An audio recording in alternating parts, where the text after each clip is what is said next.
But far too long, our communities have been plagued with violence, poverty, and riddled with guns. Sound of the alarm on gun violence. Residents in North York voicing their concerns about community safety in the wake of 2 recent shootings in the area. Good afternoon. The community near Jane and Wilson held an emergency news conference today. The gathering held to try to find collaborative solutions to the growing issue of gun violence. CTV's Beth McDonnell is live in North York this afternoon with all the details. Beth. Michelle, community members from the Black Creek neighborhood are speaking out about the quality of their lives and their safety after 2 recent shootings, one which killed a 15-year-old boy. The community members say they don't have adequate housing, need more and better programs for youth. They are feeling frustrated and say the latest shootings have put them over the top. One was on Chalk Farm Drive near Jane and Wilson late last week. That left the entranceway of a large apartment building riddled with bullets and an 18-year-old man seriously injured. The other was on Labor Day in a plaza at Black Creek and Trethui, killing 15-year-old Mario Giddings.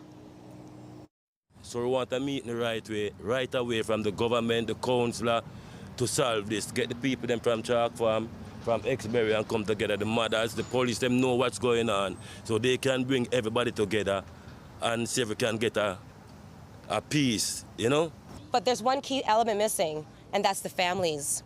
And we need to have the families involved to be part of those policies and decision making so that the programs implemented will reflect who we are. At the press conference today, Toronto Police Community Neighborhood Officers were on scene. The MPP for this area also attended along with a representative from the MP's office. The community members say there is a lot of work to do. Reporting live at Jane and Wilson, I'm Beth McDonnell. Nathan, back to you. Thank you, Beth. Meanwhile, York Regional Police have made 2 arrests and made the victims in a double homicide in Keswick named. Investigators say they responded to gunshots in the Bayview Park area just before 7:30 yesterday morning.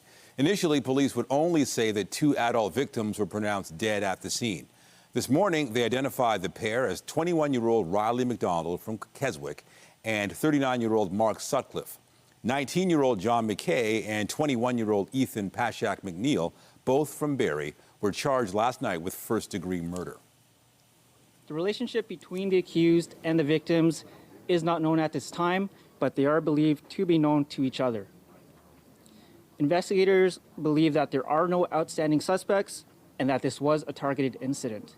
There is no threat to public safety. Police say they're still hoping to hear from members of the community who may have seen or heard anything related to yesterday's shooting or may have surveillance or dash cam footage. Toronto police have identified the victims of a deadly double shooting in North York. 26-year-old Ibrahim Handoul and 27-year-old Deshaun Walters, both of Toronto, were shot on Driftwood Court near Jane Street Tuesday afternoon. Police say this shooting happened during an altercation involving a group of people. 2 firearms were recovered, but there have been no arrests, and police have not released any suspect information. Police are reminding GO train passengers to be aware of their surroundings after a woman was hit and injured by a train at the Long Branch station on Tuesday. They say an express train on the Lakeshore East line was bypassing the station when the 46-year-old woman was hit. She was taken to hospital with life-threatening injuries. Police say its traffic services unit is investigating, and it's always important to stay back from the platform lines and be aware of approaching trains.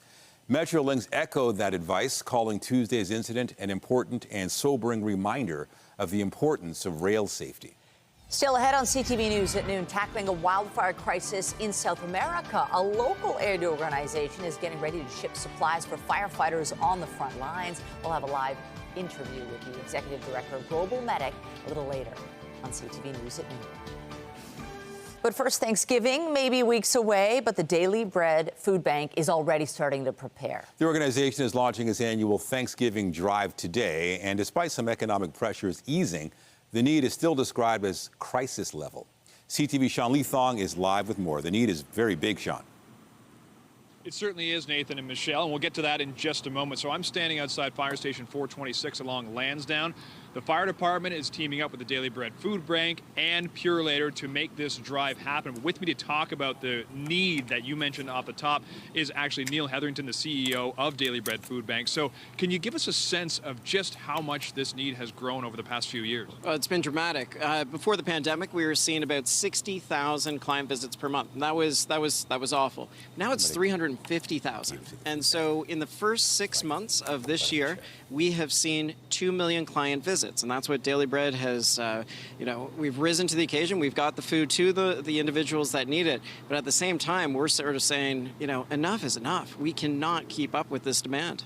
Now, the amount of money you guys actually have to raise in order to meet this demand, can you give us a sense for just the amount of cash you need? Yeah, so our food budget's gone from $1.5 million per year to $29 million. And so the fall campaign is an opportunity to partner with Purelator and with fire halls. And we want to raise $4.6 million between now and October 31st. And I believe with my whole heart that Torontonians will see that there is a need out in the community and that they can do something positive about it, and they'll make a contribution to the Daily Bread Food Bank. Okay, so how can people get involved? Because they don't just have to come to you guys to do it, right? There's other ways that they could actually donate. Yeah, we're hopeful that they could drop off food at a fire hall, they could make a donation. But the thing that we can all do is we can advocate for change. We got to decrease that lineup. You see every food bank that we serve across the city, the lineups out front. And we need to advocate for systemic change so that no longer are food banks ever needed. All right, thank you very much, Neil Hetherington from the Daily Bread Food Bank. Some of the stuff he was talking about before, believe it or not, the number of visits this year will be estimated at around 4 million to the Daily Bread Food Bank. It took them over 30 years just to get to 1 million visits. Now we're averaging possibly or getting to 4 million, and that is in the city of Toronto. This is not nationwide. This is not Ontario-wide. So they're asking for help. They need the help because the demand is going way up. Reporting live, I'm Sean Leathong. Michelle, Nathan, I'll send it back to you. Thank you, Sean. We'll get to more news in a moment, but first, let's take a look at the forecast. And look at that, more sunshine and warm temperatures today. We are on an epic stretch of gorgeous September weather. Let's bring in Jessica Smith with a look at the current conditions. And it's looking like they're not going to change much today, just more beautiful stuff. We are still benefiting from a ridge in the jet stream, high pressure, and yet another beautiful day. We're still looking at the likelihood of things changing as we head into the next kind of few weeks, obviously, as we transition into the fall season in full after we get through Sunday. But today, it ain't happening. It's going to be fantastic outside. A really light southeasterly wind carries us through the majority of our day. Temperature-wise, we're kind of sitting in the mid-20s, feeling into the upper 20s already. We're starting the day off warm, and we're going to continue to see that heat increase as we step in towards the afternoon. We're sitting right now at 22 through the island, so a little cooler there, but stronger of a breeze, pretty light still, just around 17 kilometers an hour. Through Pearson sitting at 25, but this afternoon we climb back into the mid-20s, feeling into the low 30s, and that's not changing as we head right through to almost the end of the week. Coming up, your full forecast. Right now, back over to Michelle and Nathan. Thank you, Jess. Disturbing moments captured on video. A man is struck by his own vehicle during an auto theft in Mississauga. Somehow avoiding serious injury, he was able to walk away as the vehicle speeds off. Peel Police released the video along with a warning for people trying to sell their vehicles online. Our Mike Walker has the details. At first, it appears to be a normal meeting for a potential vehicle sale. Hello, I'm here for the booth. The woman captured by a doorbell camera is inquiring about an Auto Trader ad for a 2022 Porsche Cayenne at a Mississauga home. I'm waiting for my dad, so if I can take a look at The seller believes the woman is a legitimate buyer. He declined an on-camera interview, but tells CTV News at one point they're both in the vehicle. And as seen from this security camera angle, the woman tricks him to get out so she can see the engine. Seconds later, the seller is at the back of the SUV when the vehicle reverses quickly, knocking the man to the ground and running him over. He did receive serious injuries, and is considered to be a non-life-threatening condition at this time, but it could have definitely gotten worse. The victim says his hands, elbows, and legs were injured, and he couldn't walk for a week, but thankfully did not suffer any broken bones.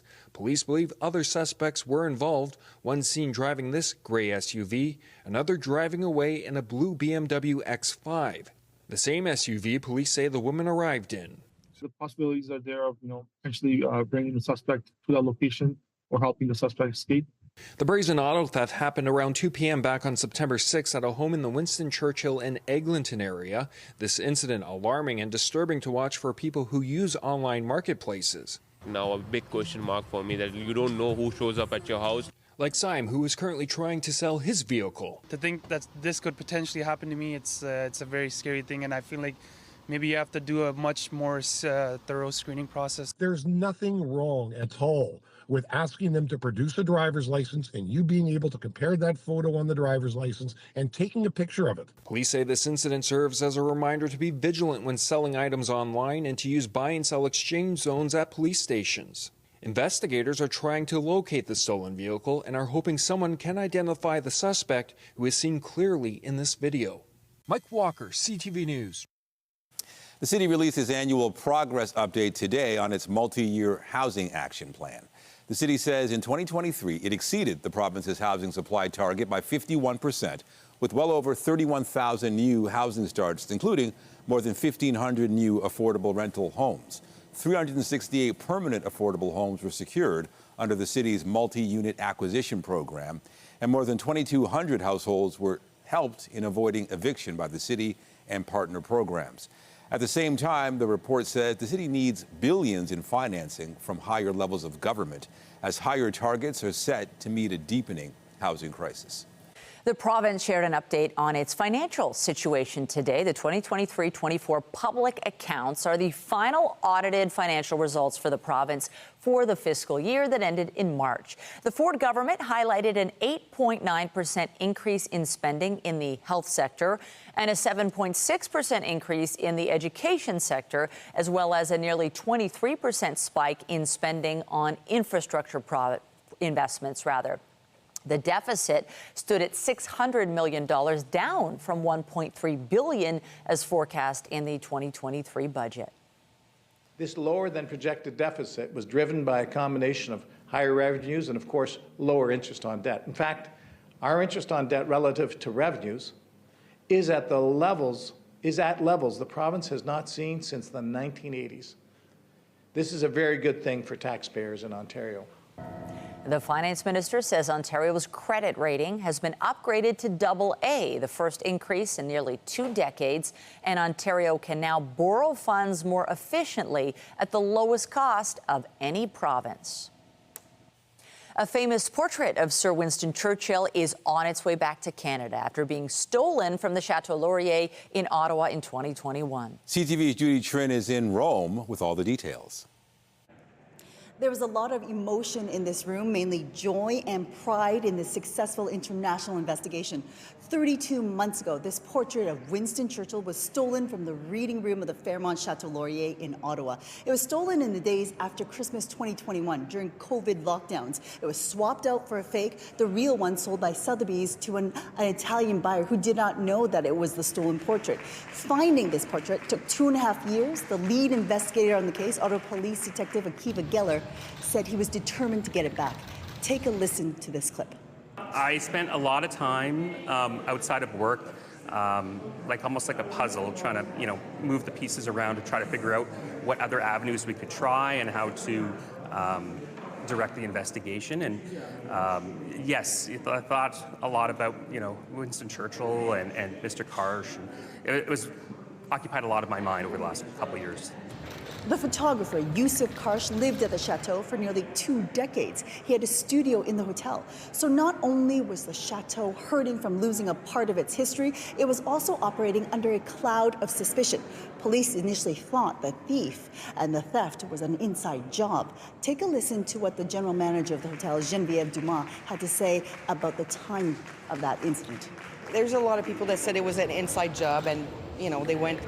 My team had to go through lie detector and investigation, but I knew it could not be an employee. It means so much to the hotel.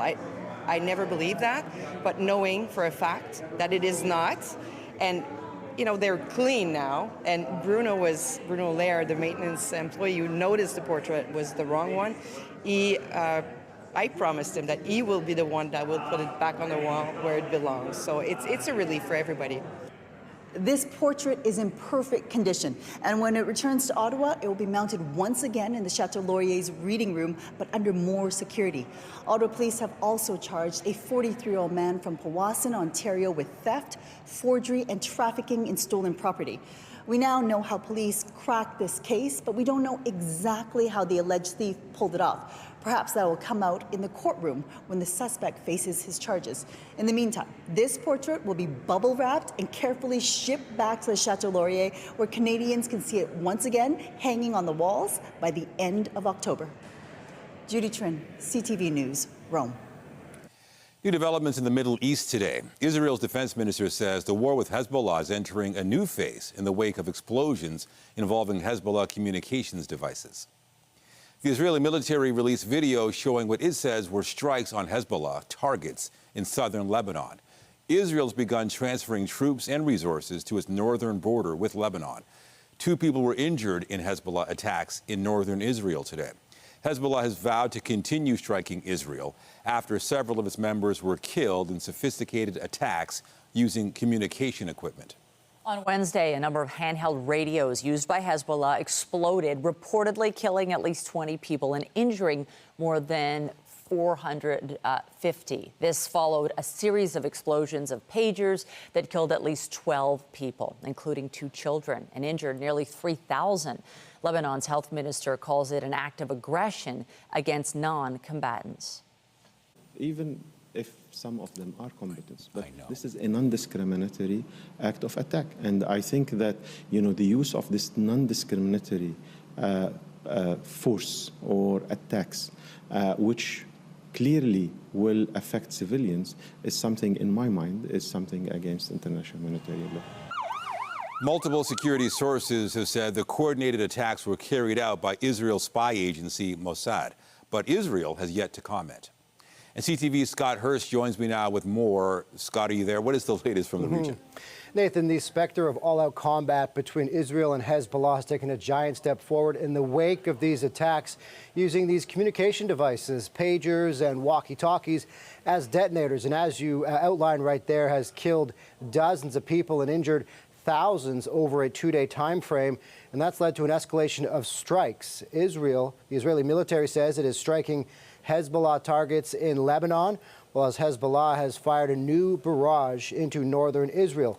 All of this, as we're hearing today for the very first time from Hezbollah chief Hassan Nasrallah. He is calling these attacks massacres and called them unprecedented against the Hezbollah terrorist organization, but vowed it will not bring them down. All of this is leading to increased concern amongst the international community. The UN Security Council will come together on Friday as there is a serious risk of escalation in the wake of these attacks. The UN Secretary General has come out and said, Nathan, at this point, everything must be done to avoid an increase of violence and escalation in the region. And what more are we learning about those devices and how this was carried out? Nathan, a lot of this is still shrouded in mystery, but experts say these are quite significant and sophisticated remote attacks, likely planned over months, and relied on intelligence to infiltrate the Hezbollah supply network. It's not clear exactly where the devices were made or intercepted or rigged to explode, but security experts we spoke to said this didn't just deal a deadly blow or a blow to the communication network of the Hezbollah terrorist group, but also quite a psychological blow as well. I think this deals a psychological blow, and I think that's exactly what we're looking at here, is that psychologically you'll have individuals that are representatives of Hezbollah thinking to themselves, if we can't use cell phones and we can't use pagers and we can't use walkie-talkies, what can we use to communicate? And if we can't communicate with one another, how can we coordinate? Now, at this time, Nathan, Israel has not referred directly to the blast, but as you pointed out earlier, the Israeli defense minister is saying Israel is entering a new era, a new phase in this war. All right, CTV's Scott Hurst with the very latest on the Middle East. Thank you. Thanks, Nathan. Back in Canada, a key member of the Prime Minister's cabinet confirmed today he is stepping down. I have informed the Prime Minister of a resignation as Canada's Transport Minister and Quebec Lieutenant, effective immediately. Pablo Rodriguez made the announcement this morning. He will sit as an independent MP until next January when his leadership campaign begins.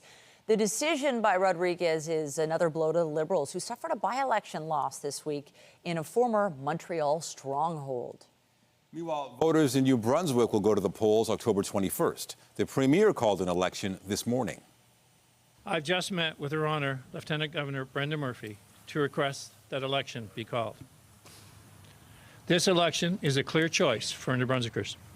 Our PCNB team wants to keep building. After stabilizing the province's finances and managing through a global pandemic, we've finally been able to make progress on key issues like healthcare, addiction treatment, economic growth, and more. PC leader Blaine Higgs is seeking a third term. The 33-day campaign is expected to focus on pocketbook issues and gender identity policies. Higgs' main rivals are Liberal leader Susan Holt and Green Party leader David Kuhn. Both are focusing on economic and social issues. Well, it's been a hot start to the month of September, and as we settle into the middle of the month, we get ready to kick off the fall equinox on Sunday. Temperatures are going to take a bit of a dive back towards seasonal, but for now, it is still a warm one. We're looking kind of sitting around the daily average for the most part over the next few days, but we will see a bit of a chill move in as we watch a cold front make its way through in towards next week. Coming up, I'll have a full look at your long-range forecast. I'll break down what we can kind of expect for the rest of this week, and we'll look ahead to the next one and a bit of a change on the way.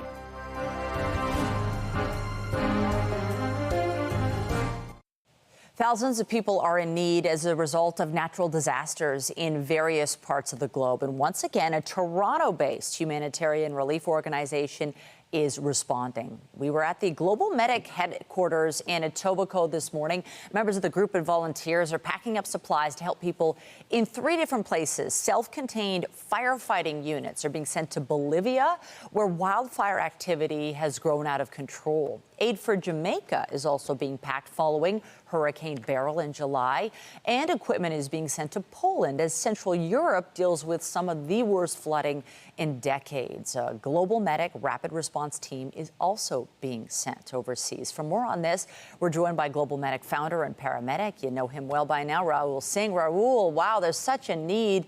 Sadly, it seems never ending. Your team's focus is answering the call. What's top priority for you right now?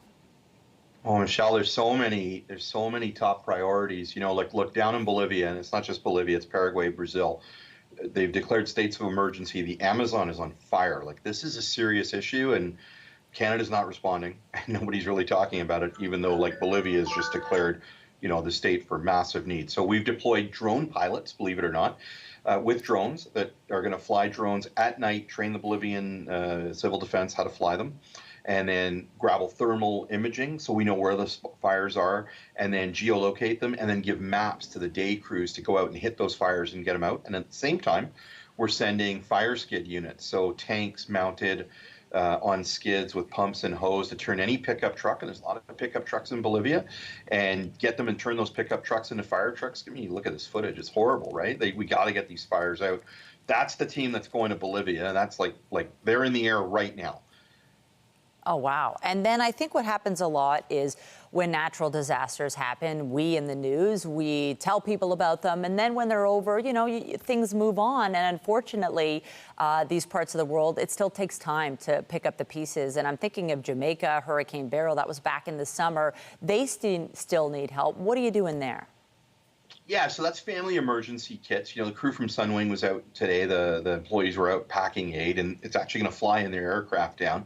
And that'll be a water unit and a hygiene kit and a solar light that'll go down to hundreds of families. Poverty's immense. The lack of elasticity and resilience for families to bounce back from that hurricane is really noticeable in some pockets of Jamaica. So we're happy to keep helping there. And then to just talk about the acute emergencies, look, your viewers are watching what's happening in Central Europe. Massive floodings, you know, flood of a century, hits Poland, goes into Czechia, and then works its way down Hungary and Italy. So we're on our way in now. There's teams going wheels up in just a few hours. Thanks to our friends at Air Canada for getting us there. And we're going to carry these portable water purification units because some of these small towns are cut off. They're flooded, they're inundated, they don't have clean drinking water. Our friends at World Central Kitchen are setting up feeding centers to feed first responders, hospital workers, and the poor that just can't afford food. We want to make sure they're cooking with clean drinking water. So we're going to install those units in their feeding centers, and then those feeding centers will turn into places where people can come and get clean water. So from fires to floods to hurricanes to, I mean, look, the world's in a bit of trouble right now, as you know. It just sounds so overwhelming. How does it work? Are you getting calls from overseas? And then also all these amazing bits of help that you're sending over there, it costs money. So how are you paying for this? Yeah, listen, donors, like your viewers help. You want to make a donation, go online, globalmedic.ca. Can you get in and help us volunteer like the volunteers we're doing to pack aid? That drives costs down. You know, we can produce more aid because volunteers help us with it. We're constantly talking to different governments and evaluating programs. So Bolivia is the 87th country we'll have worked in. We never worked there before, but we're talking to their government. We're coordinating with their government. The drone pilots that land today, they're going to be, picked up by the government and then train and work with them and deploy with them and then run real-time missions with them. The fire skids that'll move down there will send another firefighter down to go and train, throw them on the Unimogs. Jamaica, same thing. We dealt with their government. We coordinated in when it occurred. With Poland, it's a little bit different. Poland and Czechia, that's where we've committed to working already. It's the grassroots, it's the smaller places, it's the feeding centers that are like, hey, we need clean water in our kitchens. We've worked with you guys all around the world. Can you get in here? And you know what? We're lucky. So many of our volunteers, like there's firefighters and paramedics and civilians just going out, volunteering their time to go and install this equipment, to go and deliver the equipment, to go and train the drone pilots. So our people, really help us to lower costs. But yeah, we're driven on volunteers and donations. So please help us out. Well, we certainly admire the work that you're doing. Global Medic's Raul Singh, always great to catch up with you. All the best with all your efforts. Oh, no, you take care. Take care. All right, looking at the forecast now, and I'm walking outside and still kind of in disbelief at how great this weather's been, how warm it's been. Oh, I mean, I'm still doing flip-flops for the walk to school in the morning. And if you look at, how your phone reminds you, oh, this day, 2 years ago, there were jackets and fall shoes. So this really is a treat. September really does play with your heart like that. There'll be years where it's absolutely freezing and you feel that fall weather, but it's a different story this time around. We're holding on to temperatures, not record-breaking, but still above seasonal as we step in towards the end of the week. There is a bit of a shift taking place next week, but it is just back towards a more seasonal point, and it does come with some messy weather. Weather is brought to you by the Presler Law Firm. Injury lawyers, you don't pay unless they win. But a beautiful start to the day, a really cool shot. We had some low clouds early on this morning. That's just the tip of the CN Tower there. This is from the chopper. And as those clouds kind of pushed off what we had left over from last night, a little fog, it really turned out to be a beautiful morning. So if you were lucky enough to be flying above the clouds early on this morning, landing back in the city, it was obviously a beautiful scene. As we step through the rest of our day, that cloud cover, that fog is gone. And we're looking at a really sunny, really warm afternoon once again. We're sitting at 25 right now. It feels like 30. Still tons of heat through northern Ontario as well. Eastern Ontario, we're holding on to humidex values throughout the day into the 30s once again. Stepping into the afternoon, we'll sit around 26, maybe 27. Those humidex values in that 30 to 32 degree range is what it feels like. And we're sticking with this heat right throughout the day. And the temperatures don't really dissipate at all as we head through the evening. We'll have a southeasterly wind for the most part throughout the day, but it's relatively light, not doing much of anything to cool things down or warm things up. We'll sit at 16 tonight, so almost identical to yesterday. A little closer to seasonal again through areas in Bancroft and Peterborough, but we are all sitting just above the seasonal average for really the entire month. Temperature-wise, it's warm today. We're still benefiting from high pressure, but there is a cold front on the way. We'll keep a close eye on it. It moves really slowly, so by the time it reaches us, this really is kind of in towards the weekend, beginning of next week. Our cloud cover, though, is gone that we had yesterday. Beautiful from start to finish today. We step into our Friday, lots of sunshine off the start, but we'll see kind of the leading edge of that cold front through portions of northern Ontario push its way in. And then as we head throughout the afternoon, for us in the GTA and the majority of southern Ontario, it just starts as cloud cover. We get in towards Friday evening as the rain continues to push its way towards us. We get through Saturday, for the most part, relatively dry. Northern Ontario gets the brunt of it, but for us, there's a few waves that come likely midday and into the afternoon, short-lived, and then we see the sunshine return. So with that cold front comes the shift in temperature. So we've been benefiting from this really warm weather for quite some time, but it will kind of ricochet back towards seasonal. Into the mid-20s throughout the day today, through your Friday. Again, Saturday, those showers are likely into the afternoon, but they are pretty short-lived. It moves out just in time for the start of fall on Sunday. And looking ahead to next week, there is a little rain that is set to return, and it will cool us down. Nathan, I'll send things back to you. Thank you, Jess. Thanks. Coming up, a location in the city is offering a safe space for survivors of childhood sexual abuse. How the Gatehouse is helping individuals heal and reclaim their voices. That's after the break.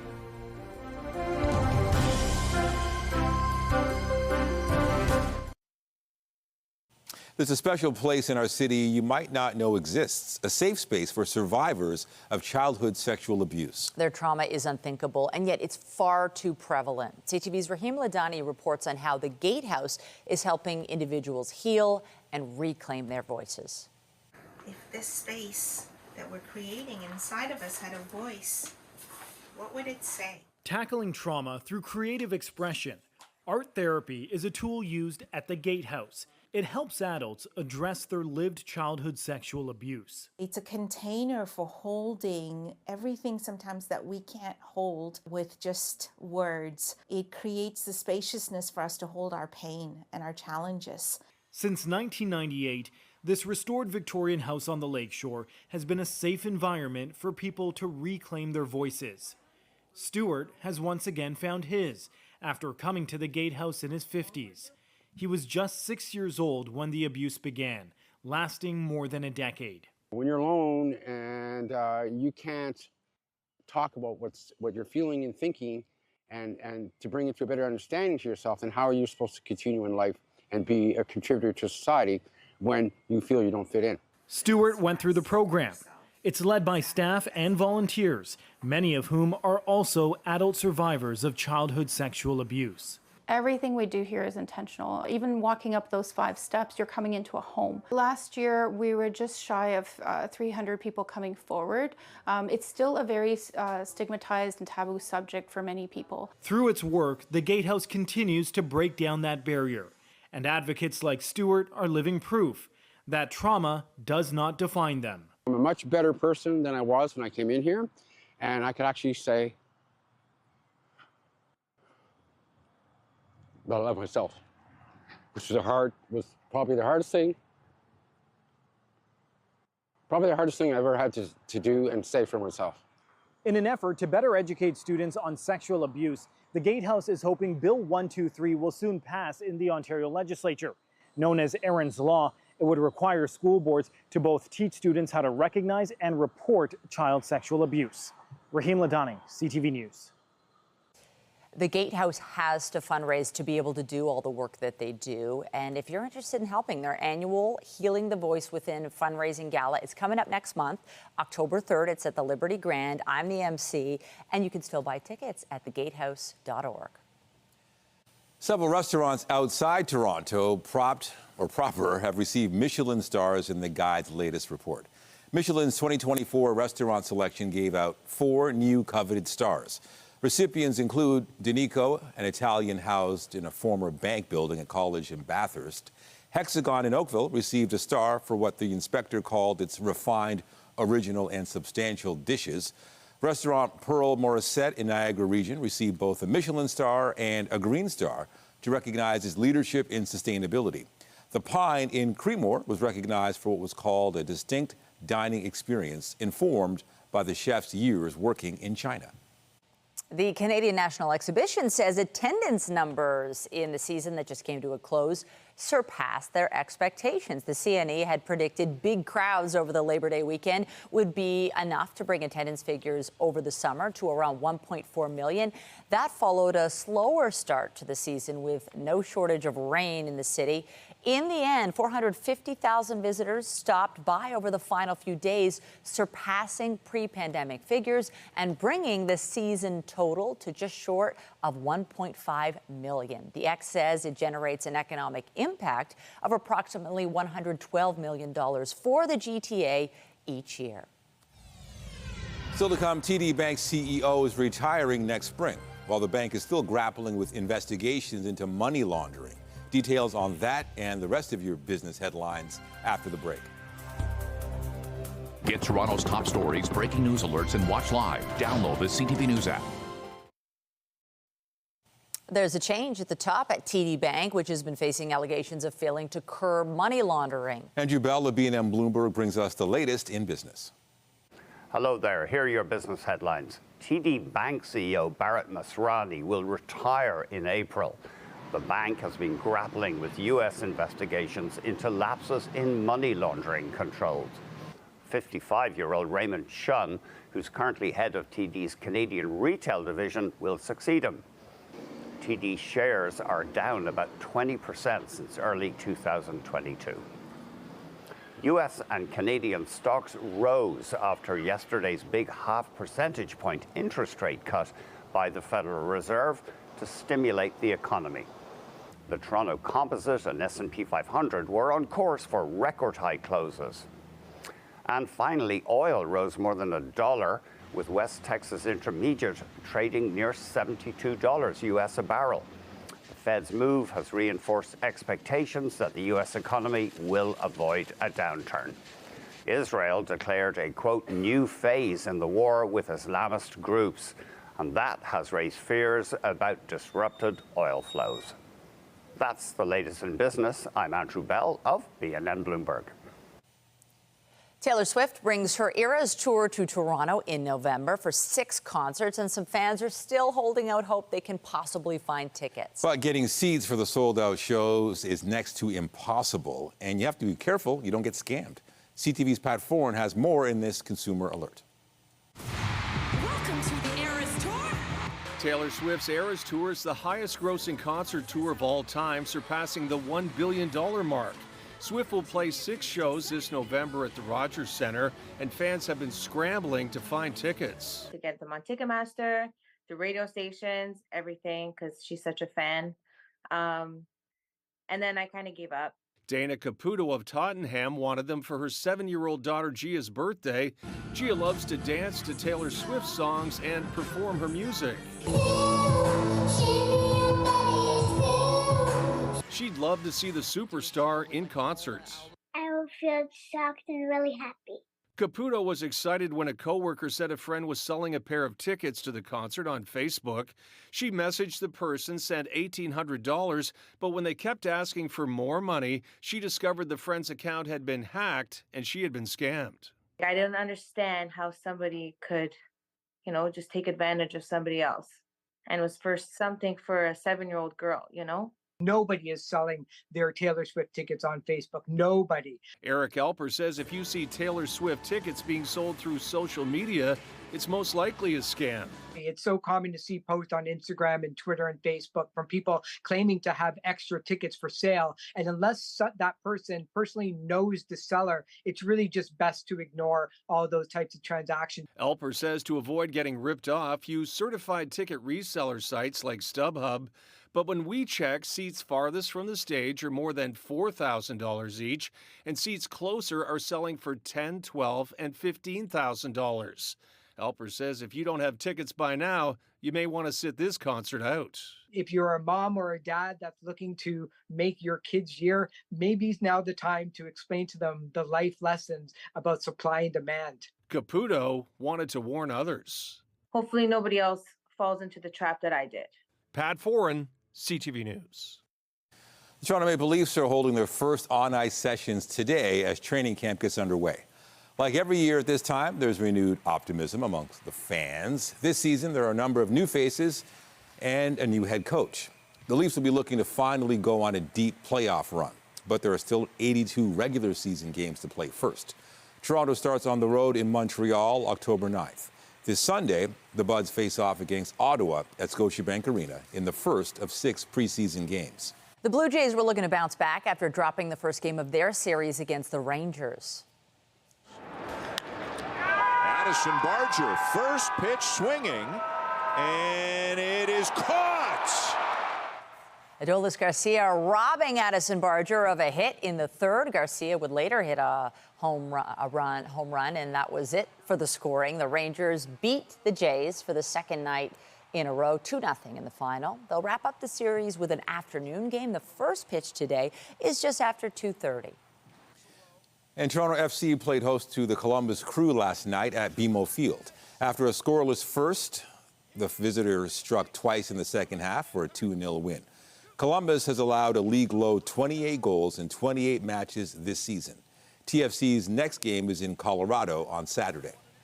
The Toronto Septors have sold out season tickets ahead of their second year in the PWHL. The team will play the majority of its home games at Coca-Cola Coliseum, which has a total capacity of more than 8,100. The Septors say half-season packages and individual game tickets will be available following the announcement of the 30-game regular season schedule. Toronto finished at the top of the PWHL standings last season before losing in the first round of the playoffs. To basketball, former Raptor Vince Carter will have his number 15 jersey retired by the Brooklyn Nets. It will happen prior to the team's home game against Miami on January 25th. The Nets say Carter is an important part of its franchise history. He's a member of the Hall of Fame's class of 2024.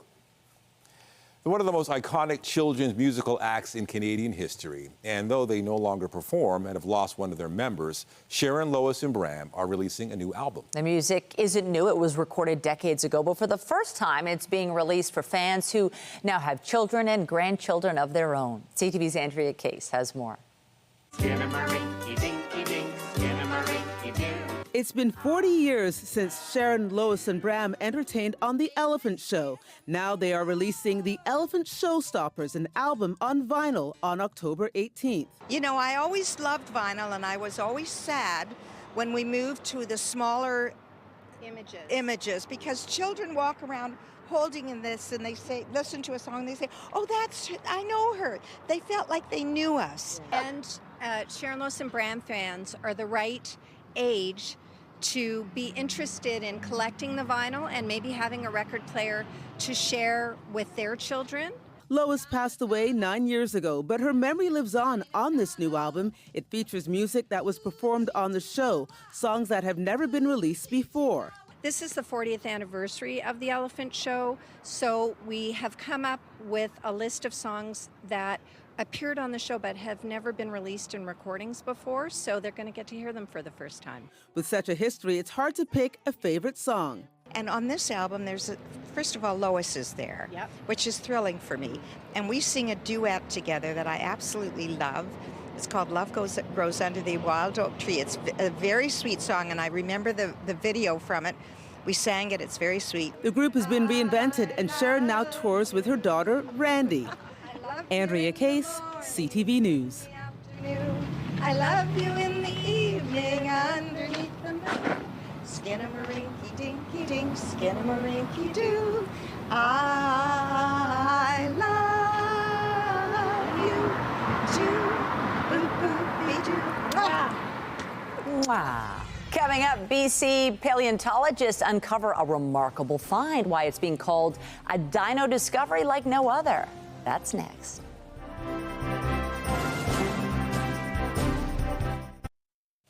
A major dinosaur discovery in northern BC. The findings are providing historical record dating back millions of years. CTV's Brendan Strain has more on the remarkable breakthrough. 200 kilometers south of the border between BC and the Yukon, 2,000 meters above sea level, stands the rugged Spetzizi Plateau, which is only accessible by helicopter. It's here that paleontologists from the Royal BC Museum have made a remarkable discovery. We found a big flat area with bones just lying loose on the surface.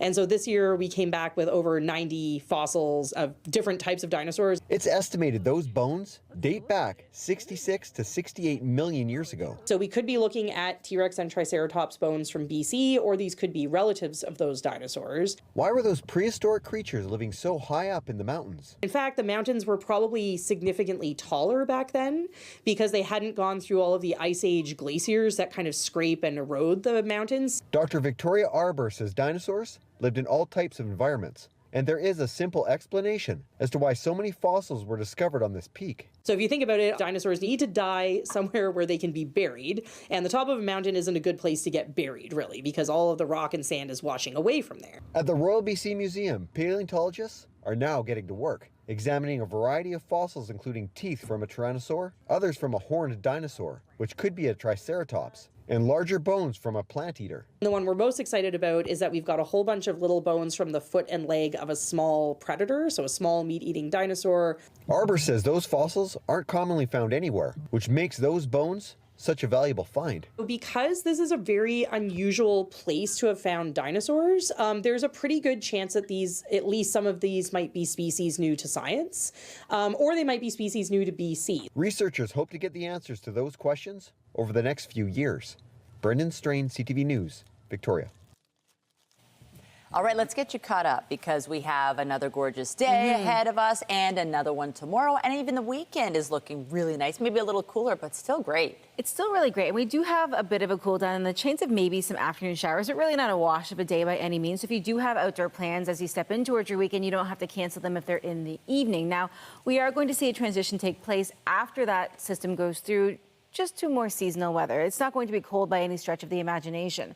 Today, another hot, really sunny, really beautiful day, and there's not much of a change going to take place. We're sitting at 25, it feels like 30, and we are on our way up to our daytime high. If you're getting out to get your steps in this afternoon, sun protection and water, a good idea. And really, even after the rain makes its way through, that transition doesn't fully take place to cooler weather until the middle of next week. All right, thank you, Jess. And that is CTV News at noon. Remember, you can get Toronto's breaking news all day long on CP24 and at our website, ctvnewstoronto.ca. For Jess Smith and all of us here, have a pleasant afternoon. I'm Michelle Dubé. And I'm Nathan Downer. Be sure to join us later at CTV News at 5 and 6.